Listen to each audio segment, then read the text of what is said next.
Okay देखिए हमारे पास question number अब 10 है और 10 में कहता है plot the points A be on a graph paper. तो सिंपल आपके पास ग्राफ पेपर होना चाहिए। जो फर्स्ट पॉइंट है आपके पास वो 3,2 है और जो आपके पास सेकेंड पॉइंट है मतलब ये जो पॉइंट ए है आपके पास वो पता है और जो बी पॉइंट है आपके पास वो अगेन 5,4 है। ये दो पॉइंट है आपके पास और आपको क्या करना है, इनको ग्राफ पेपर पे रिप्रेजेंट करना है। तो सबसे पहले मैं फटाफट बना देता हूँ। आपको क्या करना है, ग्राफ पेपर में ही बनाना है, ऐसे नहीं बनाना, ठीक है। चलिए x की वैल्यू क्या है 3,2 1 2 3 और इसका 1 2 3 करता हूँ 1 2 3 करता हूँ 1 2 3 करता हूँ। चलिए इधर माइनस वाले का भी जरूरत नहीं है। x की वैल्यू 3,2 यहाँ पे आ जाएगा 3,2 और ये पॉइंट क्या ए है। दूसरा क्या कहता है 5,4 तो ये आ जाएगा 5 और x की वैल्यू 4, ये दोनों यहाँ पे आकर मिट जाएंगे, है ना, मिट कर जाएंगे तो ये आ जाएगा 5,4, ठीक है। चलिए और ये पॉइंट क्या है बी है। अब आगे वो देखते हैं क्या कहा जाता है। ये फर्स्ट पॉइंट था, ठीक है, 10th क्वेश्चन का फर्स्ट पार्ट था। अब आगे बोला जाता है आपसे, इसमें सेकंड पॉइंट में बोलता है reflect A and B in the x axis to A dash and B dash. तो एक्स एक्सिस ये रहा, इसका रिफ्लेक्शन करेंगे तो क्या आ जाएगा आपके पास माइनस का 3,2 आ जाएगा, राइट। सॉरी एक्स का पॉजिटिव रहेगा, वाई का माइनस का 2,3 हो जाएगा। ये ए डैश बन जाएगा, बी डैश कीजिए, एक्स का क्या आपके पास 5 और वाई का क्या है 4 है। तो 1 2 3 4 मान लीजिए कहीं इधर आ रहा होगा, ये कहीं इधर आ रहा होगा ये, तो आ जाएगा आपके पास x की वैल्यू 5 y के -4 और ये हो जाएगा आपके पास b डैश। अब आगे चेक करते हैं क्या कहा जा रहा है। और आगे कहा जा रहा है ऑन द सेम पेपर, इसी पेपर में करना था, चलिए कर दिया हमने। कहते हैं write the coordinates of A dash B dash, वो भी हमने लिख दिया। अब आगे देखिए क्या कहा जाता है, तीसरे पॉइंट में कुछ क्वेश्चन पूछे हुए हैं। कहता था geometrical name of the figure A B and B dash A. तो इसको A B dash and A, तो ये रहा मेरे पास, इसका ज्योमेट्रिकल फिगर हमने बना दिया। अब आपको बताना है कि ये कौन सा है, ठीक है। तो देखिए ये लाइन और ये लाइन दोनों पैरेलल हैं। पैरेलल होता है तो क्या होता है आपके पास ट्रेपेजियम होता है। क्वाड्रिलेटरल है लेकिन वो क्या ट्रेपेजियम है। लेकिन ट्रेपेजियम आपके पास दो तरीके के होते हैं, एक होता है आपके पास नॉर्मल ट्रेपेजियम जिसके स्केलियन होते हैं, बेसिकली सारे साइड्स क्या होते हैं डिफरेंट होते हैं। बट दो ऐसे साइड अपोजिट वाले जो नॉन पैरेलल होते हैं वो अगर इक्वल हो जाए तो उसको हम बोलते हैं आइसोसेलेस ट्रेपेजियम। तो आपको ध्यान रखना है, अगर ये और ये आपको चेक कर लेना डिस्टेंस फार्मूला से, ए बी और ए डैश बी डैश का अगर आप डिस्टेंस फार्मूला निकालते हो जो कि बिल्कुल सेम निकलेंगे। जी हाँ, ये वाला पॉइंट और ये वाला पॉइंट क्या निकलेंगे, बिल्कुल सेम निकलेंगे। डिस्टेंस ए बी और ए डैश बी डैश का डिस्टेंस सेम होगा तो ये लेंथ इक्वल होंगे। तो ये ट्राइपेजियम के साथ साथ क्या होंगे, आइसोसेलेस ट्राइपेजियम। क्या नाम होगा इसका, आइसोसेलेस ट्राइपेजियम। बात समझ में आ गई, डन है। चलिए नेक्स्ट पॉइंट इसमें बोलता है angle M A dash, sorry M तो मेजरमेंट है, angle A B B dash पूछा है। तो बोलता है ये जो बी पे एंगल बन रहा है वो कितना है, बी पे एंगल कितना बन रहा है वो हमसे पूछा है। और साथ में आपके पास क्या रहेगा, ए यहाँ पे है और फिर बी यहाँ पे है। अच्छा ये तो बी डैश है, ए है बी है और दूसरा बी डैश है। ये वाला एंगल आपसे पूछा जा रहा है कि वो कितना है। तो मेरी बात ध्यान से सुनिएगा, ये वाली जो अगर मैं लाइन बना देता हूँ इस तरीके से, देखिए ये लाइन और ये लाइन क्या पैरेलल है। तो ये जो चीज़ होने वाले आपके पास, ये जो चीज़ होने वाले वो क्या होंगे, और ये जो चीज़ होंगे, ये जो चीज़ होगा यहाँ पे क्या बना लेगा आपके पास परपेंडिकुलर बना लेंगे। वैसे भी मैं आपको बता देता हूँ, सिंपल सी बात होती है, ये वाली साइड और ये वाली साइड क्या है, इक्वल है, ठीक है। ये वाली साइड और ये वाली साइड क्या आपके पास इक्वल है। तो ये वाला एंगल और ये वाला एंगल भी क्या हो जाएगा आपके पास, लेकिन वो जो कॉन्सेप्ट लगता है आपके पास ट्रायंगल में लगता है। अब बात आती है कि इस वाले ट्रायंगल, इस वाले में हम कैसे निकालेंगे। तो समझिएगा, आपके पास ऐसे अगर मैं लाइन बना देता हूं तो हमेशा पैरेलल लाइन पे ये ऐसे लाइन बना देता हूं तो वो क्या होगा आपके पास परपेंडिकुलर होगा। तो ये वाला जो एंगल है वो कितना रहेगा आपके पास 90 डिग्री रहेंगे। कितना रहेगा आपके पास 90 डिग्री रहेंगे, ठीक है। चलिए यहाँ पे अगर मैं एक इस तरीके से बना देता हूँ तो वो कितना रहेगा, वो भी यहाँ पे कितना बनेगा आपके पास 90 डिग्री। ये भी 90, ये भी 90, ये भी 90, ये भी 90 और ये भी 90, क्योंकि यहाँ पे सारे क्या आपके पास परपेंडिकुलर। और वैसे भी ये वाला एक क्वाड्रिलेटरल बना लेगा। बात समझ में आती है। चलिए इतनी बात समझ में आ गई। अब इस वाले ट्रायंगल और इस वाले ट्रायंगल को वैसे भी आप अगर पता करेंगे तो वो क्या बन जाएगा, कॉन्ग्रुएंट बन जाएगा, ठीक है। तो अब आपको ये पता करना है कि ये वाला एंगल और ये वाला एंगल जो होगा वो कितना होने वाला है। तो हमें किस तरीके से ये प्रूव कर देना है कि ये वाली जो साइड है वो और ये वाली जो साइड है वो, बेसिकली देखिए ये साइड दोनों को इक्वल प्रूव कर दीजिए और कुछ नहीं। इस वाले साइड को और इस वाले साइड को क्या कर दीजिए, इक्वल प्रूव कर दीजिए। ये साइड इक्वल प्रूव हो जाएगा तो ये एंगल और ये एंगल क्या हो जाएगा, इक्वल हो जाएंगे। किसी भी ट्रायंगल में अपोजिट साइड इक्वल होते हैं तो उसके अपोजिट एंगल ये और ये एंगल जो होते हैं वो क्या है आपके पास इक्वल है। बात समझ में आ गई। तो इसको और इसको प्रूव करने के लिए मैं क्या करता हूँ, इस पॉइंट को किसी पॉइंट के नेमिंग कर देता हूँ सी। जब आप इसको ग्राफ में ड्रॉ करेंगे तो आपको पता चलेगा ये वाला जो पॉइंट होगा, देखिए ये वाली चीज आ रहा है, ये 5 होता है, यहाँ पे x की वैल्यू आपके पास 5 होने वाला है और y की वैल्यू ऑफकोर्स यहाँ से 1 और 1 2 होने वाला है ऑफकोर्स, ठीक है। अब आपको कुछ नहीं करना है, यहाँ से आपको पता करना है कि AC का डिस्टेंस और BC का डिस्टेंस, क्योंकि मैंने यहाँ पे रैंडमली बना रखा है। जब आप ग्राफ पेपर में पता करेंगे तो आपको ये वाला डिस्टेंस और ये वाला जो डिस्टेंस है वो बिल्कुल इक्वल दिखेंगे, है ना। अगर आप निकालते हैं तो कितना निकलेगा, आप डिस्टेंस फार्मूला से भी निकाल सकते हैं AC का, है ना। x2 माइनस x1 लेट से अगर मैं निकालता हूँ तो 5 माइनस 3 कितना हो जाएगा, 2 का स्क्वायर 4, राइट। और प्लस में 2 माइनस 2 0 हो जाएगा, तो रूट का अंडर 4 तो आ जाएगा आपके पास 2 यूनिट्स। ये वाला डिस्टेंस कितना आया आपके पास, 2 यूनिट्स। फिर आप डिस्टेंस फार्मूला लगा देंगे, आपको मैंने सिखा रखा है डिस्टेंस फार्मूला सॉल्व एग्जांपल्स में भी और साथ ही कहाँ पे बेसिक कंसेप्ट के वीडियो में, ठीक है। तो यहाँ पे लगाओ 5 5 0 हो जाएगा, 2 माइनस और माइनस 2 का स्क्वायर, और वो भी आ जाएगा आपके पास अंडर रूट 4, और BC भी आ गया अंडर रूट 4, ये भी आ गया अंडर रूट 4। इसका मतलब दोनों क्या आपके पास 2 2 यूनिट्स हो गया। अब पता चलिए अब ये और ये इक्वल है तो इसके अपोजिट एंगल्स क्या होंगे आपके पास, इक्वल होंगे। अब कोई सा भी इस तरीके से आपके पास ये एंगल x है, ये एंगल x है, क्योंकि दोनों इक्वल है, और ये आपके पास 90 डिग्री है, तो ये कितने कितने हो जाएंगे, 45 45 हो जाएंगे। बताइए हाँ या नहीं।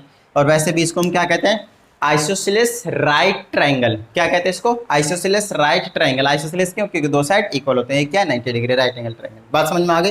और आइसोसेलेस राइट ट्रायंगल के जो 90 डिग्री को छोड़कर जो बाकी दोनों एंगल होते हैं वो 45 45 के होते हैं। बताइए कोई प्रॉब्लम, सिंपल है, डन है। चलिए अब इसमें और भी 2-3 पॉइंट शायद अभी दिए हुए हैं, चलिए एक बार चेक कर लेते हैं क्या क्या पॉइंट है।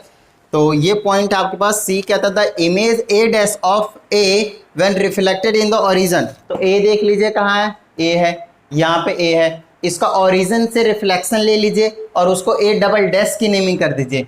ओरिजिन से यहाँ पे आ जाएगा, कहीं इधर आ जाएगा, तो एक्स की वैल्यू क्या हो जाएगा 3 और वाई की वैल्यू 2, तो एक्स की वैल्यू -3 और ये वाला ये कहीं यहाँ पे आ जाएगा -3 माइनस का 2 आ जाएगा, और इसकी बोले ए डबल डैश, इसी का कोऑर्डिनेट पूछा आपसे, ए डबल डैश का क्या हो जाएगा -3 -2। और वैसे भी इसका ओरिजिन के हिसाब से अगर आप रिफ्लेक्शन लेते हो दोनों का साइन चेंज करना पड़ेगा, तो यहाँ पे आ जाएगा। बताइए हाँ या नहीं, डन है। ये चीज़ तो छोटी चीज़ थी। कहता था single transformation that maps A dash to A double dash. तो समझिएगा ए डैश कहाँ है, ए डैश ये रहा, और अगर इस ए डैश को अगर मैं सिंगल ट्रांसफॉर्मेशन लेता हूँ तो वो कहाँ पे चला जाएगा, वो ए डबल डैश पे चला जाएगा।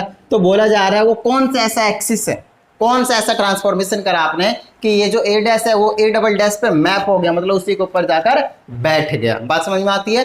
तो ये वाई एक्सिस देख लीजिए, ये क्या आपके पास वाई एक्सिस, वाई एक्सिस से इधर ट्रांसफॉर्मेशन किया होगा, तभी जाकर ये वाली जो चीज है वो कहाँ बैठा होगा, यहाँ पे आकर बैठा होगा। बोलिए हाँ या नहीं, डन है। तो इसका आंसर जो डी वाला पार्ट का आएगा वो क्या आ जाएगा आपके पास, वाई एक्सिस। बात समझ में आती है, डन है। और ये कौन सा पार्ट का आंसर था, सी, ये डबल डैश का जो डैश कोऑर्डिनेट पूछा था वो यही। बात समझ में आ गई, डन है। और यहाँ पे देखते ही देखते आपके पास जो क्वेश्चन नंबर 10 है वो आपके पास कंप्लीट हो चुका है। तो फटाफट एक बार इसको नोट डाउन कर लीजिए।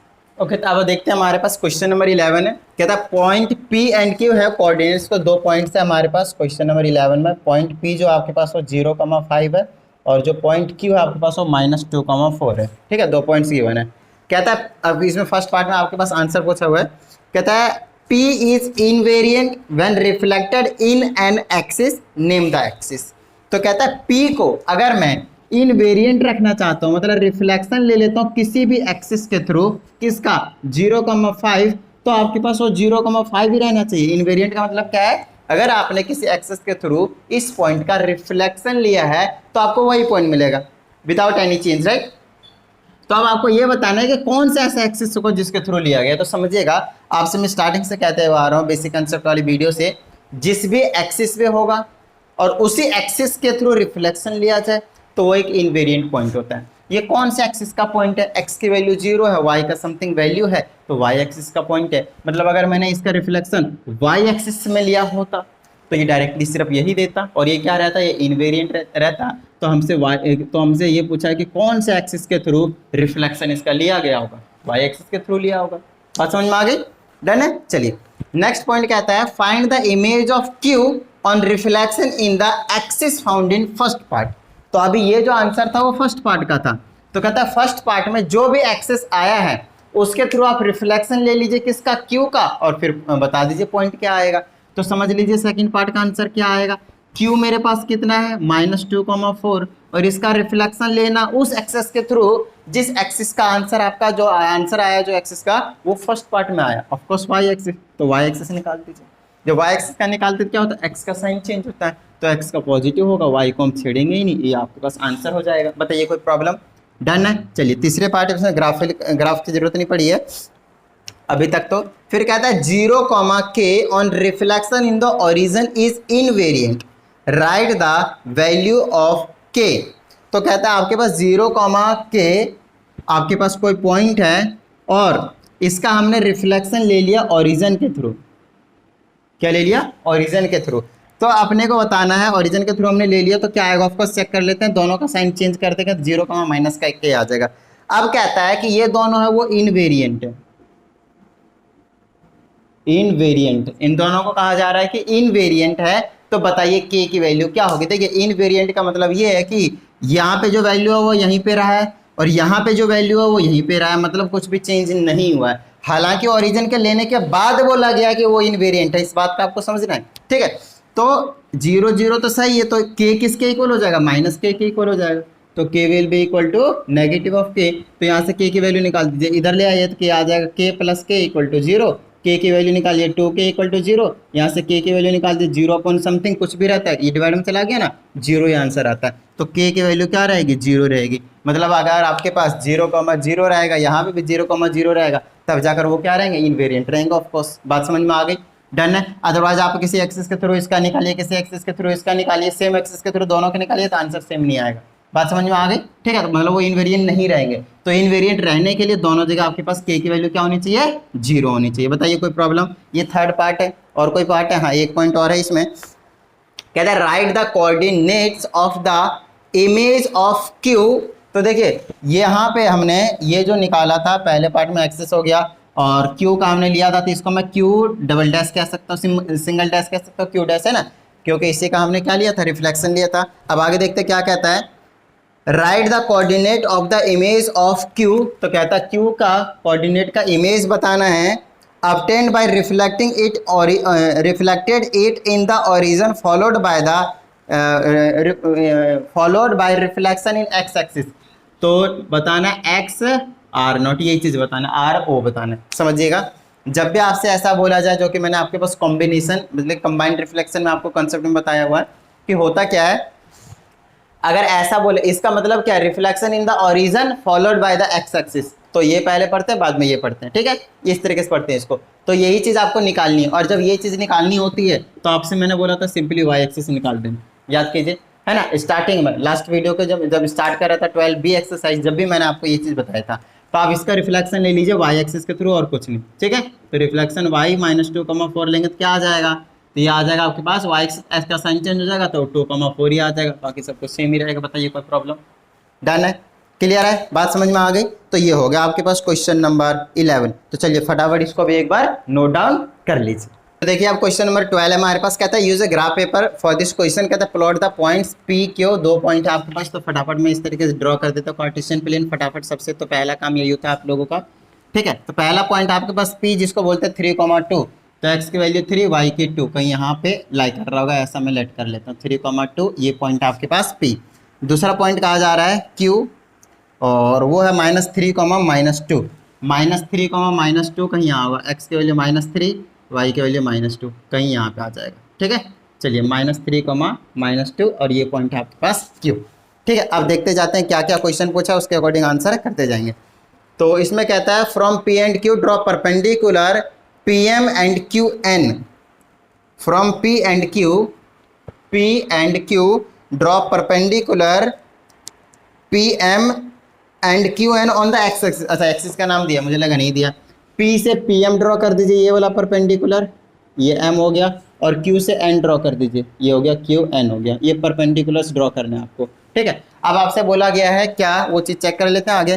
कहता है the coordinates of P dash, sorry कहाँ चला गया मैं, कहता है name the image of P reflection in the origin. तो P का रिफ्लेक्शन बताना है, पॉइंट P का किसके रिस्पेक्ट में? ओरिजिन के रिस्पेक्ट में। तो ऑफकोर्स ओरिजिन के रिस्पेक्ट में क्या करते हैं, तो आ जाता है -3, -2 आ जाता है। बताइए हाँ या नहीं? डन है। तो ये हो गया आपके पास फर्स्ट पार्ट। तो आपको मैंने first part name the image of P on reflection in the origin, तो P का हमने करवा दिया -3, -2 हो जाएगा ओरिजिन का, ठीक है, जो कि ऑफकोर्स यहीं पे आने वाला है। P और Q एक दूसरे पे आ जाएगा। तो इमेज आप इसको, इस वाले पॉइंट को पॉइंट Q भी बोल सकते हैं, क्योंकि ये क्या निकल कर आया है -3, -2। तो इसका ओरिजिन के हिसाब से अगर मैं रिफ्लेक्शन लेता हूँ तो यहीं पे आकर बैठेगा -3, -2। इसका मतलब ये है कि आंसर में ये भी लिख सकते हैं, पॉइंट क्यू डायरेक्टली लिख दीजिए, बात एक ही है ना, क्योंकि इसी पे आकर बैठ रहा है। चलिए दूसरे पार्ट में कहता है assign the special name to the geometrical figure P M Q N and find its area. P M Q N, P M Q N, तो इसको एक बार ज्वाइन करने की जरूरत पड़ेगी इस तरीके से। और जो मुझे ये दिख रहा है एक तरीके से पैरेललोग्राम दिख रहा है ऑफकोर्स, तो बेस ले लीजिए कोई सा भी। इस वाले पॉइंट के नेमिंग क्या हो जाएगा, ऑफकोर्स एक्स की वैल्यू 3 रहने वाला है एक्स एक्सिस पे, तो वाई की वैल्यू 0, और ये वाला ऑफकोर्स -3, 0 रहने वाला है। बात समझ में आ गई, डन है। चलिए अब आपसे ये बोला जा रहा है कि इसका एरिया निकाल कर बताइए। ये क्या है, सबसे पहले तो ये बता दीजिए P M Q N is a parallelogram, is a parallelogram. बात समझ में आ गई, क्यों, क्योंकि ये लाइन और ये लाइन क्या है, पैरेलल रहेंगे, और ये लाइन क्या रहेंगे, पैरेलल रहेंगे। जब अपोजिट साइड्स पैरेलल होते हैं उसको क्या कहते हैं, पैरेललोग्राम कहते हैं, राइट। अब बात आती है यहाँ पे ये कि अपने को इसका एरिया निकालना है। अच्छा, पैरेललोग्राम का एरिया का जो फॉर्मूला होता है वो होता है बेस इंटू हाइट। क्या होता है, बेस इंटू हाइट होता है। अब आपकी मर्जी होती है, बेस किसी को भी मान लीजिए और हाइट किसी को भी मान लीजिए। मैं बेस इसको मानकर चलता हूँ, क्या, क्योंकि मुझे यहाँ पे बिना ग्राफ के पेपर के बना रहा हूँ, तो बेस मुझे बताना आसान हो जाएगा, क्योंकि ये वाला जो डिस्टेंस है वो 2 है, तो बेस पता चल गया। और हाइट के लिए मैं इसको यूज कर लूंगा, दो पैरेलल लाइन के बीच का डिस्टेंस। हाइट कितना आपके पास चेकआउट कर लीजिए, यहाँ से चेकआउट कर लीजिए, यहाँ से यहाँ पे जाएंगे तो 3 आएगा, और यहाँ से यहाँ पे जाएंगे तो अगेन 3 आएगा, तो ये 6 आ जाएगा बेस। तो बेस इंटू हाइट करूंगा तो बेस की जगह 2 और हाइट की जगह कितने आ जाएगा आपके पास, और हाइट की जगह कितना आ जाएगा आपके पास, सिंपली चेक कर लीजिए। हाँ मतलब 6 है, तो 6 2 जा 12, 12 कितना आ जाएगा, स्क्वायर यूनिट लिख देता हूँ, और कुछ लिख ही नहीं सकता मैं, ठीक है, क्योंकि अपने को सेंटीमीटर वगैरह कुछ पता नहीं है यहाँ पे, तो स्क्वायर यूनिट्स लिख दिया मैंने। बात समझ में आ गई, डन है। चलिए, तो ये कहानी है आपके पास नॉर्मली एरिया का। अब आगे देखते हैं और क्या कुछ पूछा हुआ है इसमें। और इसमें मेरे को साथ साथ पूछा हुआ है, कहता है write the coordinates of the point to which M is mapped on reflection in x axis, y axis and origin.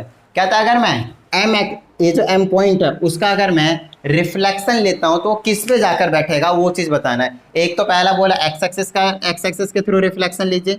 दूसरा पूछा आपके पास वाई एक्सिस के थ्रू रिफ्लेक्शन लीजिए, और तीसरा पूछा आपके पास अपना ओरिजिन के थ्रू रिफ्लेक्शन लीजिए। किसका, पॉइंट एम का, और एम क्या है 3,0। तो एक्स एक्सिस के थ्रू चेंज करेंगे तो वाई एक्सिस का साइन चेंज करेंगे, तो वाई एक्सिस का साइन चेंज करेंगे तो 3,0 ही रहेगा। अच्छा, वाई एक्सिस का रिफ्लेक्शन लेंगे तो एक्स का साइन चेंज करेंगे तो -3,0 होगा। अच्छा, ओरिजिन का करेंगे तो क्या आ जाएगा मेरे पास, दोनों का साइन चेंज करेंगे तो ऑफकोर्स 0 का क्या ही साइन चेंज करेंगे वही रहेगा। तो आप इसके पॉइंट के नेमिंग कर सकते हैं। अगर मैंने एम का रिफ्लेक्शन एक्स एक्सिस के थ्रू लिया तो वो अपना एम पॉइंट ही रहा निकल कर, ठीक है, पॉइंट पूछ रहा है तो ये बता सकते हैं, ये भी बता सकते हैं। वाई एक्सिस के थ्रू लिया तो -3,0 विच इज एन बनकर निकल कर आ जाएगा, देख लीजिए पॉइंट वही है। और ओरिजिन के थ्रू लेंगे तो ऑफकोर्स फिर से वो क्या रहेगा आपके पास, एन ही निकल कर आने वाला है। बताइए कोई प्रॉब्लम, सिंपल है, डन है। और ये निकल कर आ गया आपके पास क्वेश्चन नंबर 12। समझ में क्लियर आ गए, डन है। कौन सा क्वेश्चन था, क्वेश्चन नंबर 12। फटाफट इसको नोट डाउन कर लीजिए। क्वेश्चन नंबर 13 है, कहता है the point P 3,4, question number 13 है, एक पॉइंट P है जो कि आपके पास कितना है 3,4 है, is reflected to P dash.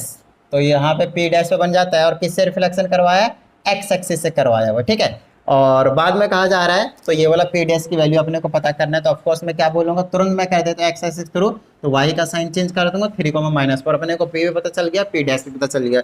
फिर कहता है O dash is the image of origin, O origin when reflected in the line PP dash. तो ऑफकोर्स हमें यहाँ पे ग्राफ पेपर बनाने की जरूरत पड़ेगी, तो फटाफट पहले मैं बना देता हूँ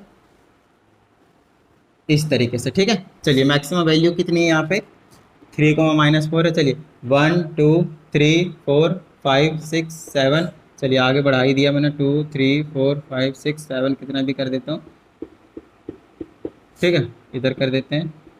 चलिए आगे, अब यहाँ पे P पॉइंट देखिए कितना है 3,-4, एक्स की वैल्यू 3 और वाई की वैल्यू कितना है 4, तो ये आ जाएगा 1 2 3 4, ये आ जाएगा कुछ यहाँ पे।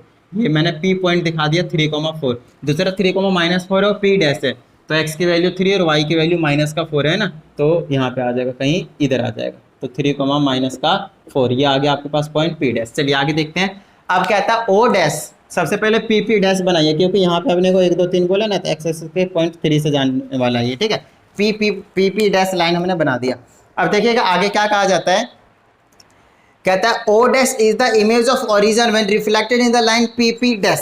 तो देखिए PP डैश हमें लाइन पता चल गया, ओरिजिन का आपके पास यहाँ पे 0,0, नो प्रॉब्लम, अब ओरिजिन का अगर मैं रिफ्लेक्शन लेता हूँ इस लाइन के हिसाब से, इस लाइन को मानना है मिरर आपको और इसका रिफ्लेक्शन ले लेना है, तो बताना है कि आपके पास जो जो आएगा ये पॉइंट क्या ओ है, तो वो जो निकल कर आएगा वो ओ डैश आएगा। अगर इस लाइन को मिरर मानता हूँ तो यहाँ से ठीक इधर चला जाएगा, तो 1 2 3 3 यूनिट है, तो 1 2 3 यहाँ पे आ जाएगा 3 यूनिट्स पे, और ये वाला पॉइंट बन लेगा क्या ओ डैश, और ओ डैश का कोऑर्डिनेट पूछा ऑफकोर्स, तो क्या बनेगा यहाँ पे एक्स की वैल्यू कितनी हो गई 1 2 3 4 5 6 हो गया है ना, इस वाले पॉइंट को क्या होगा 6 हो गया, और y की वैल्यू तो ऑफकोर्स एक्स एक्सिस में तो 0 रहेगा, तो ओ डैश का कोऑर्डिनेट क्या हो गया 6,0। अब चलिए क्या बोला है, कहता था कोऑर्डिनेट्स ऑफ पी डैश है, पहला पार्ट हो गया पी डैश और ओ डैश का कोऑर्डिनेट पूछा है। आगे देखिए कहता था length of the segment P P dash and O O dash, तो P से लेकर P डैश के सेगमेंट की लेंथ पूछी है, तो यहाँ से लेकर यहाँ तक कितनी लेंथ थी, y वाला देख लीजिए 4 है, यहाँ से यहाँ तक कितना होगा ऑफकोर्स 4 है, तो ये 4 और 4 कितना हो गया, तो PP डैश की जो लेंथ आएगी वो 8 यूनिट्स आ जाएगा, बोलिए हाँ या नहीं, ठीक है। अच्छा ओ डैश की लेंथ पूछी तो ये 3 है, ये यहाँ से यहाँ तक फिर इससे क्या है 3 है, तो ओ डैश की लेंथ हो जाएगी 6 यूनिट्स, बोलिए कोई प्रॉब्लम, ठीक है। चलिए सेकेंड पार्ट भी हमने कर दिया, अब आगे चलते हैं, और आगे मैं पूछा था geometrical name of the P O P dash O dash, P O P dash O dash, ठीक है, P O P dash O dash, P O P dash O dash, इस तरीके से सबको ज्वाइन करना है, तो आपको बताना है इस ज्योमेट्री का नाम क्या है, तो इसका नाम डिपेंड करेगा भाई साहब, देख लीजिए क्या क्या है, यहाँ 90 डिग्री तो एंगल नहीं बना रहा है, नहीं बना रहा है ना। चलिए ये चारों साइड आपके पास इक्वल निकल कर आएंगे, ये आपके पास बाइसेक्ट कर रहे हैं, और वो भी परपेंडिकुलर बाइसेक्टर, और चारों साइड एक बार चेक कर लीजिए, पता चल जाएगा क्या है क्या नहीं है, ठीक है। ये वाला साइड, ये साइड, ये साइड, ये साइड, ये आपको ग्राफ पेपर में बहुत अच्छे से देख के पता चलेगा कि चारों साइड क्या है इक्वल है। जब चारों साइड इक्वल है, नहीं तो आप डिस्टेंस फॉर्मूला अगर चेकआउट कर सकते हैं, ठीक है, सारे पॉइंट्स का यहाँ से यहाँ तक, यहाँ से यहाँ तक, यहाँ से यहाँ तक, यहाँ तक पता चल जाएगा। और ये परपेंडिकुलर बाइसेक्टर है, तो इसको हम क्या कहते हैं, रोम्बस नाम देते हैं, क्या नाम देते हैं, रोम्बस। बात समझ में आ गई। चलिए ये इसका हमने ज्योमेट्रिकल नेम भी दे दिया। अब आगे पूछा हमसे the perimeter of the quadrilateral P O P dash O dash, तो इसका पेरीमीटर पूछा है, मतलब सम ऑफ ऑल साइड्स क्या होता है, sum of all sides excluded diagonal, diagonal नहीं हो तो इसमें ध्यान रखिएगा, 1 2 3 4 इन सब की लेंथ को ऐड कर देना है। तो यार लेंथ तो अब ये पता ही नहीं, तो आप डिस्टेंस फार्मूला लगाना ही पड़ेगा एक बार, और वैसे भी ये परपेंडिकुलर है तो आप डिस्टेंस फार्मूला भी लगा सकते हैं। मान लीजिए इसको और इसके बीच में डिस्टेंस फार्मूला लगाते हैं, 6 माइनस 3 3 का स्क्वायर 9 प्लस में 0 माइनस 4 माइनस का 4 का स्क्वायर 16, रूट के अंदर आ जाएगा आपके पास 25, रूट के अंदर 25 तो कितना आ जाएगा ये 5। तो एक तो डिस्टेंस फार्मूला से 5 निकाल सकते हैं, दूसरा यहाँ से यहाँ तक कितना होगा 3 यूनिट्स होगा, यहाँ से यहाँ तक कितना होगा 4, ये 3 ये 4, ये राइट एंगल ट्रायंगल ये कितना निकल कर आएगा 5 पाइथागोरस से।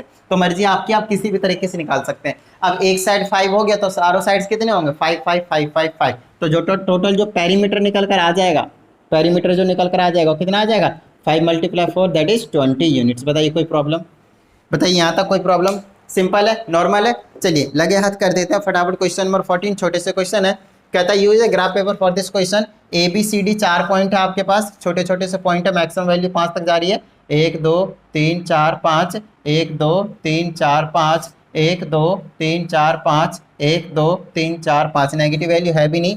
ए की वैल्यू है 1,1, तो 1,1 विल बी हियर, चलिए बना दिया पॉइंट ए। दूसरा पॉइंट बोला 5,1, ये रहा 5, ये रहा 1, ये आ गया 5,1।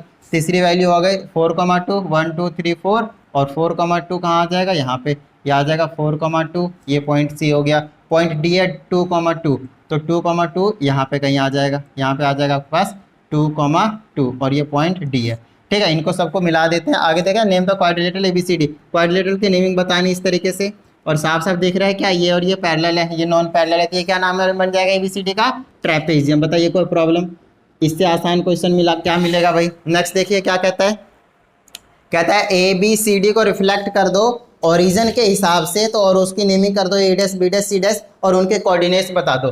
तो A का रिफ्लेक्शन करेंगे ओरिजिन के हिसाब से, पहले ये पॉइंट तो पता चले 1,1 था, तो इधर आ जाएगा -1,-1 है ना, ओरिजिन से करते हैं, दोनों का साइन चेंज कर देते हैं, ये हो गया A डैश। नेक्स्ट आपके पास B कौन सा था, ये यहाँ पे A था, यहाँ पे B था, ये वाला B था ना, ठीक है, ये B था, ठीक है, ये वाला C था और ये वाला D था। तो B का करेंगे तो क्या आ जाएगा ओरिजिन के हिसाब से 5,1, तो -5,-1 हो जाएगा, -5,-1 यहाँ पे आ जाएगा आपके पास -5,-1, और ये पॉइंट हो जाएगा आपके पास B डैश। और C का करेंगे, C कितना था आपके पास, C वाला पॉइंट यहाँ पे था, ये वाला ये सी पॉइंट है, कितना 4,2, तो -4,-2 हो जाएगा, -4, -2 कहाँ निकल कर आ जाएगा, कहीं यहाँ पे आ जाएगा, -4, -2, ठीक है। तो थोड़ा सा इधर लिख देता हूँ मैं, -5, -1 ये है, और ये 4 हो गया, और -2 थोड़ा सा नीचे आ जाएगा, -4, -2, और ये हो जाएगा सी डैश। एक बार डी वाला 2,2 मतलब -2, आ जाएगा, जो कि कहीं यहाँ पे निकल कर आ जाएगा, है ना। 2 वाला थोड़ा सा वैसे चेकआउट कर लीजिएगा, जब आप ग्राफ पेपर में बनाएंगे तो बहुत अच्छे से मिल जाएगा आपको, ठीक है। और इन सबको ज्वाइन कर दीजिए, यहाँ पे भी वही इसी तरीके से आपके पास ट्रेपेजियम में देखने को मिलेगा, उसका मैंने रिफ्लेक्शन ले लिया ओरिजिन के हिसाब से, ठीक है। और कोऑर्डिनेट्स लिखने के लिए बोला तो वो तो हम साथ साथ में लिखते चले गए। अब क्या आता है कि R D A dash D dash collinear, तो डी का है, डी ए, और क्या बोला है, डी डैश ए डैश डी डैश, ये चारों कोलिनियर हैं ऐसा बताइए। तो इन सबको ऐसे करके आप क्या करेंगे, ज्वाइन कर देंगे। जब आप ग्राफ पेपर में बनाएंगे तो बहुत अच्छी तरीके से आपको पता चलेगा ये पॉइंट ये पॉइंट ये पॉइंट और ये पॉइंट चारों क्या आ रहे हैं आपके पास, एक ही लाइन में आ रहा है। कोलिनियर का मतलब समझ लीजिए, कोलिनियर का मतलब होता है अगर एक पॉइंट हो या फिर उससे ज़्यादा पॉइंट हो, और अगर वो सारे के सारे एक ही लाइन के ऊपर लाई करते हैं तो हम उसको क्या कहते हैं, कोलिनियर कहते हैं। जब आप यहाँ पे ग्राफ बनाएंगे तो आपको पता चलेगा डी ए डैश और डी डैश ये चारों के चारों क्या होंगे, एक ही लाइन के ऊपर लाई करेंगे, और जब एक ही लाइन के ऊपर लाई करेंगे तो उनको क्या कह देंगे हम, कोलिनियर कह देंगे। तो आप यहाँ पे बोल देंगे हाँ भाई ये चारों पॉइंट्स क्या आपके पास कोलिनियर हैं, क्योंकि एक ही लाइन के ऊपर लाई कर रहे हैं। बात समझ में आ गई, डन है, क्लियर है। तो चलिए फटाफट इसको नोट डाउन कर लीजिए, क्वेश्चन नंबर 13, 14 आगे के भी क्वेश्चंस कर लेते हैं। बात समझ में आ गई, डन है। छोटा सा कॉन्सेप्ट था भाई, नॉर्मल सा एकदम बच्चा सा। चलिए अब हम आगे चले जाते हैं, क्वेश्चन नंबर 14 तक कर लिया है, अब चलते हैं हम क्वेश्चन नंबर 15 पे। और इसमें क्या आता है, ABC एक ट्राइंगल है, ठीक है, विथ वर्टिसेस इस तरीके से, और ग्राफ की जरूरत पड़ेगी क्या, हाँ रिफ्लेक्शन करवाना है, ट्राइंगल वराइंगल बनाना है तो करवाने की जरूरत पड़ेगी। तो फटाफट पहले मैं ये चीज़ बना देता हूँ कुछ इस तरीके से, ठीक है। तो यहाँ पे मैं लिख देता हूँ क्या, क्वेश्चन नंबर 15, और आपके पास पॉइंट A है 1,2, 1 तो 1 2 3 4 ऐसे कर देता हूँ, 1 2 3 4 1 2 3 4 1 2 3 4 लेट से, ठीक है। तो 1,2 यहाँ पे आ जाएगा, x की वैल्यू 1,2 पॉइंट A हो गया। दूसरे में क्या बोला है, दूसरे में बोला 4,4 x की वैल्यू 4 y की वैल्यू 4 x 4,4 ये हो गया 4,4, और ये पॉइंट हो गया आपके पास कौन सा, पॉइंट B हो गया। फिर ये 3,7 1 2 3 और ओहो 7 है, तो यहाँ हमने 4 तक करा हुआ है, इसको थोड़ा सा और बढ़ा देता हूँ मैं, 5 6 7 ये आ गया 7, और कितना बोला 3, तो x की वैल्यू 3 कहीं आ जाएगा, ऐसे 7 यहाँ पे आ जाएगा आपके पास 3,7, ये पॉइंट हो गया आपके पास C। बात समझ में आती है, कहता है अब कहता है, अब ये जो पॉइंट्स है first reflected in the line y is equal to 0। अब इन तीनों पॉइंट्स को क्या कहता है, ये ट्रायंगल है तो पहले इसको ज्वाइन कर देता हूँ मैं फटाफट, ठीक है। इस तरीके से इनको मैंने ज्वाइन कर दिया, ठीक है। चलिए अब आगे क्या कहा जाता है, पहले तो इसको हम y is equal to 0 line के अगेंस्ट क्या करवाते हैं, रिफ्लेक्शन ले लेते हैं, ठीक है। और बाद में बना देते हैं a dash b dash c dash, और उसके बाद a dash b dash c dash को रिफ्लेक्ट करवा देते हैं हम किससे, ओरिजिन से। तो वो बना देता है a double dash b double dash और c डबल डैश, मतलब यहाँ पे ट्रायंगल ही ट्रायंगल है, क्या है, ट्रायंगल ही ट्रायंगल है, समझिएगा। तो सबसे पहले a b और c का रिफ्लेक्शन लीजिए y इज इक्वल टू 0 के रिस्पेक्ट में। अच्छा y इज इक्वल टू 0 का मतलब क्या है भैया, उसका मतलब है x एक्सिस, बताइए कोई प्रॉब्लम, ये चीज सारी चीजें क्लियर है आपको, ठीक है। चलिए अब x एक्सिस के थ्रू रिफ्लेक्शन लेना है, a की वैल्यू कितना है 1,2, तो a डैश की वैल्यू कितनी आ जाएगी, x की वैल्यू 1 y की वैल्यू -2, ये हो गया आपके पास a डैश, ठीक है। अब b का ले लीजिए 4,4 है, तो यहाँ पे भी आ जाएगा आपके पास कुछ इस तरीके से, x की वैल्यू 4 y की वैल्यू इस तरीके से, और ये आ जाएगा b डैश।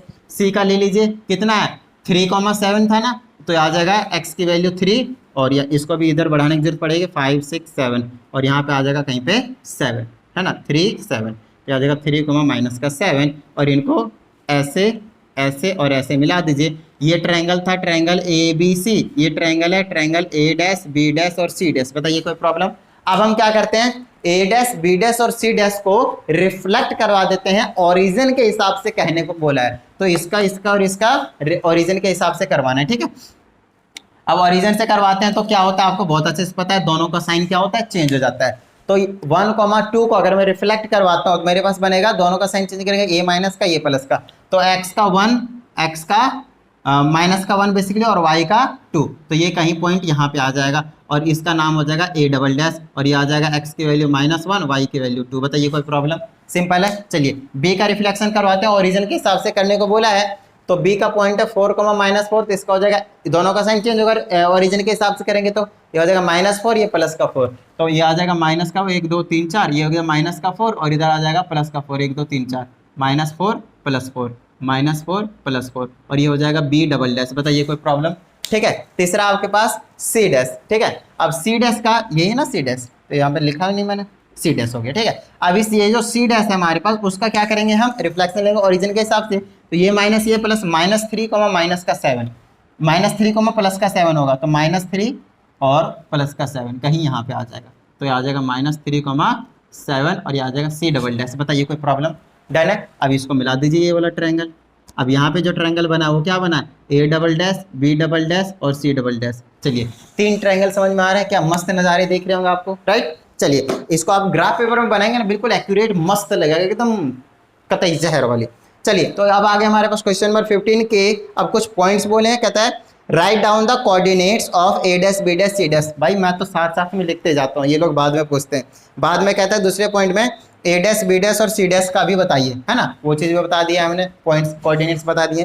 कहता है write down the single transformation that maps A B C directly on to A dash, A double dash, B double dash and C double dash. तो आपसे यहाँ पे पूछा जाता है, जब मैपिंग का क्वेश्चन होता है समझिएगा, वहाँ पे आपको चेक करना पड़ता है कौन सा ऐसा एक्सिस है कि उसका हमने उस एक्सिस के रिस्पेक्ट में ट्रांसफॉर्मेशन लिया और उसी पे जाकर बैठ गया। तो आपसे पूछा है ए बी सी का कौन से एक्सिस से ट्रांसफॉर्मेशन क्या होगा कि वो A double dash, B double dash और सी डबल डैश पे आ गया होगा। तो देखिए ए का ट्रांसफॉर्मेशन मान लीजिए अगर मैंने इसके अकॉर्डिंग लिया होगा तभी तो यहाँ पे आया होगा, बी का लिया होगा तभी तो यहाँ आया होगा, सी का लिया होगा तभी तो यहाँ आया होगा। ये जो दिख रही है ना लाइन, ये जो चीज दिख रही है वाई एक्सिस, तो वाई एक्सिस वो एक्सिस है जिसके रिस्पेक्ट में ट्रांसफॉर्मेशन लिया होगा, तो ए बी सी जो है वो A double dash, B double dash और सी डबल डैश डायरेक्टली आ गया होगा। बताइए हाँ या नहीं, बात समझ में आ गई?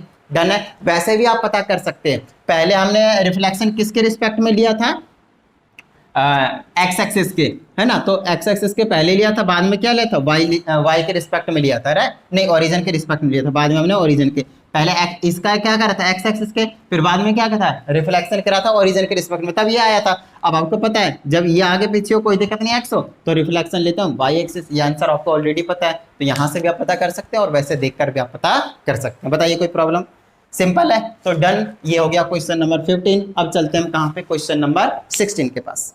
सो let's move towards question number 16। तो इसमें कहा जाता है use graph paper, of course कर लेते हैं। कहता है ए बी सी, आपके पास 3 वर्टिसेस हैं अगेन, तो फटाफट यहाँ पे देख लीजिए, बना देते हैं हम इस तरीके से। क्वेश्चन नंबर 16 के लिए पहला पॉइंट आपके पास 2,3, मैक्सिमम वैल्यू 7 है, तो 1 2 3 4 5 6 7, 1 2 3 4 5 6 7, 1 2 3 4 5 6 7, कम ज़्यादा लिख रहा हूँ मैं, आप लोगों को क्या करना है एक्यूरेटली बनाना है बेसिकली, ठीक है। तो ए की वैल्यू जो है आपके पास 2,3 है, 2,3 है, यहाँ पे कर देता हूँ 2,3 ए है। दूसरा पॉइंट क्या है 4,5 है, 1 2 3 4, 4,5 1 2 3 4 5, 4,5 है, चलिए 4,5 हो गया, ये पॉइंट बी हो गया। तीसरा पॉइंट बोला 7,2, 1 2 3 4 5 6, 2 2 4 2 6 1 7, ये वाला पॉइंट हो गया 7,2, यहाँ पे आ जाएगा 7,2, ये पॉइंट सी हो गया। इनको ट्रायंगल बना दीजिए फटाफट। चलिए मिला दिया मैंने, अब आगे चेक करते हैं क्या बोला। तो इसमें कहा जाता है आपको ए बी सी दे दिया, ट्रायंगल ए बी सी है, बना दिया हमने। फिर कहता है A dash B dash C dash निकालना है, और A dash B dash C dash क्या होगा, ए बी सी का ऑफकोर्स रिफ्लेक्शन होगा इन द ओरिजिन बोला है, रिफ्लेक्शन इन द ओरिजिन बोला है, तो निकाल लेते हैं फटाफट ओरिजिन से। ये ट्रायंगल बना दिया ए बी सी, अब इसी का रिफ्लेक्शन ले लीजिए ए बी सी, इसका करेंगे तो दोनों का साइन -2, -3 होगा, -2, -3 का यहाँ पे आ जाएगा, -2, -3, और ये आ जाएगा आपके पास ए डैश। दूसरा ले लीजिए बी कितना -4, -5, 1 2 3 4, -4, -5 आ जाएगा कहीं इधर, है ना, इधर कर लीजिएगा बहुत अच्छे तरीके से काउंटिंग करके, -4, ये आ जाएगा बी डैश। तीसरा आ जाएगा आपके पास सी डैश करेंगे तो क्या आ जाएगा -2, -7, 1 2 3 4 5 6 7, और -2 कहीं यहाँ पे आ जाएगा लेट से, ठीक है, -7, -2, ये सी डैश बना लेगा, और इसको ज्वाइन कर दीजिए। ये जो ट्रायंगल बना दिया, triangle A dash B dash C dash बना दिया, 2 ट्रायंगल दिख गया आपको, ठीक है, दोनों सेम ही क्वेश्चन थे लगभग। आगे देखते हैं। अब जो ये आया A dash B dash C dash, उसको A double dash B double dash और सी डबल डैश बनाना है, और रिफ्लेक्शन लेना है आपकी बार एक्स एक्सिस में। क्या लेना है, रिफ्लेक्शन एक्स एक्सिस में लेना है। तो चलिए ये एक्स एक्सिस है, इसका रिफ्लेक्शन ले लेते हैं। तो पहले ए डैश का लेते हैं, ए डैश का लेंगे तो एक्स के रिस्पेक्ट में ले रहे हैं, तो वाई का साइन चेंज करेंगे तो -2, 3 होगा, -2,3 कहीं यहाँ पे आ जाएगा -2,3 और ये वाला पॉइंट होगा ए डबल डैश। बोलिए कोई प्रॉब्लम। अब बी का ले लीजिए, ये रहा तो -4,5 होगा, तो 1 2 3 4, 5 कितना आ जाएगा, कहीं यहाँ पे आ जाएगा -4,5 आ जाएगा। ये बी डबल डैश बना लेगा। और सी वाला पॉइंट क्या है, यहाँ पे एक्स का -7, सी का +2 और कहीं पे ये यहाँ पे आ जाएगा -7 +2 और ये सी डबल डैश होगा। इस ट्रायंगल को ऐसे मैच करवा दीजिए, ये बना लेगा triangle A double dash B double dash C double dash. बिल्कुल सेम ही क्वेश्चन था, बस एक्सिस चेंज था जिसके थ्रू हमें क्या करना था, रिफ्लेक्शन लेना था। समझ में आती बात। चलिए आगे क्वेश्चन क्या पूछा वो देख लेते हैं। कहता है mention the special name of the quadrilateral B C वो वाला बी सी नहीं, B C double dash B double dash और क्या बोला, फाइंड इट्स एरिया ऑल्सो। तो बी सी कहाँ है, बी कहाँ है, ए बी ये रहा, सी कहाँ है, सी कहाँ है, ये रहा, सी हो गया। सी डबल डैश कहाँ है, सी डबल डैश ये वाला पॉइंट था, ये वाला सॉरी ये वाला पॉइंट है। और बी डबल डैश कहाँ है, ये रहा। तो इनको मैच करने हैं, तो एक ये रहा और एक ये वाले हैं और ये वाले और ये वाले। इसको बहुत अच्छे से देख लीजिए, मैं इस तरीके से कर देता हूँ अच्छे से, ठीक है। ये वाली जो लाइन वाली आपको दिख रही है, इसको मैं अलग से कलर कर दूँ, क्या समझ में आ रहा है ना, थोड़ा सा ब्लू कलर कर देता हूँ। ये वाला आपको बताना है कि इस ज्योमेट्री का क्या नाम है, इस फिगर का क्या नाम है। ऑफ कोर्स अगर आपको समझ में आ रहा है तो आपको देखते ही पता चल गया होगा ये एक ट्रेपेजियम है, अपोजिट साइड के आपके पास पैरेलल है, ठीक है। अच्छा ये भी चेक कर लेना, अगर ये वाला पोर्शन और ये वाला पोर्शन अगर इक्वल है, ये वाला और ये वाला, तो ये आइसोसेलेस ट्रेपेजियम बना लेगा। क्या बना लेगा, आइसोसेलेस ट्रेपेजियम, ठीक है। ये पॉइंट और ये पॉइंट आपको चेक कर लेना, अगर ये डिस्टेंस इक्वल तो आइसोसेलेस ट्रेपेजियम बना लेगा। चलिए अब ये तो अपने को पता चलेगा कि ये कौन सा फिगर है। अब अपने को क्या निकालना है, इसका एरिया निकालना है। अब एरिया क्या होता है, एरिया होता है इसका 1/2 एरिया ऑफ ट्रेपेजियम, किसका, ट्रेपेजियम का। Area of trapezium is equal to 1/2 bracket में सम ऑफ पैरेलल साइड और मल्टीप्लाइड बाय में डिस्टेंस बिटवीन पैरेलल साइड। ये होता है इसका बेसिकली फॉर्मूला होता है एरिया निकालने का। डिस्टेंस बिटवीन पैरेलल साइड का मतलब इसको हम हाइट भी कह देते हैं कई बार। तो 1/2 मैं यूं ही रखता हूँ ब्रैकेट में, सम ऑफ पैरेलल साइड करता हूँ। पैरेलल साइड एक तो ये वाला है और एक ये वाला है। अगर मैं ये वाले डिस्टेंस निकालूं तो बड़ी इजीली निकाल सकता हूँ। कैसे, देखिए यहाँ से यहाँ तक कितना होगा 4 यूनिट्स, देखिए -4 तक जा रहा है, यहाँ से 4 यूनिट, 4 कितना हो गया 8 हो गया, बीच में प्लस। अब ये वाला डिस्टेंस निकालूंगा तो यहाँ से यहाँ तक कितना जा रहा है -7, इधर -7 कितना हो जाएगा 14। बोलिए हाँ या नहीं, डन है, क्लियर है। तो सिंपल देख लीजिए, यहाँ से यहाँ तक और यहाँ से यहाँ तक निकाल देंगे। ये वाला -7 जा रहा है और ये वाला क्या जा रहा है आपके पास +7, तो 7 और 7 कितना हो जाएगा 14। लेकिन कुछ गड़बड़ किया क्या, नहीं बिल्कुल ठीक है। चलिए और नेक्स्ट परपेंडिकुलर डिस्टेंस, मतलब ये वाला डिस्टेंस आपको पता करना है। अब ये वाला डिस्टेंस मैंने क्योंकि बहुत अच्छे तरीके से सही तरीके से लिखा ही नहीं है, अगर आप नोटिस करें तो ये वाला कम ज़्यादा कर रखा है मैंने। तो आपको यहाँ से पता कर लेना है कि ये वाला पॉइंट और ये वाला पॉइंट डिस्टेंस कितना होगा। जब आप ग्राफ में ड्रॉ करेंगे बहुत इजीली पता चल जाएगा, कोई प्रॉब्लम वाली बात नहीं है। यहाँ पे वो वाला डिस्टेंस रखना है और मल्टीप्लाई प्लस माइनस कर देना है, इसको आपका काम बन जाएगा। बताइए कोई प्रॉब्लम, सिंपल है, डन है, ठीक है। तो ये कहानी थी आपके पास क्वेश्चन नंबर अप टू 16 का, और इस वीडियो में हम सिर्फ और सिर्फ यहीं तक डिस्कस करने वाले हैं। इससे नेक्स्ट जो क्वेश्चन है वो ऑफकोर्स नेक्स्ट वीडियो में। चलिए अगर आपको अच्छी लगी वीडियो तो वीडियो को फटाफट लाइक कर देना है आपको। उसके साथ ही अगर आप एक नए स्टूडेंट तो चैनल को सब्सक्राइब करके बेल आइकन प्रेस कर लीजिएगा। चलिए प्रैक्टिस करते रहिएगा, मिलते हैं अगली वीडियो में। जय हिंद।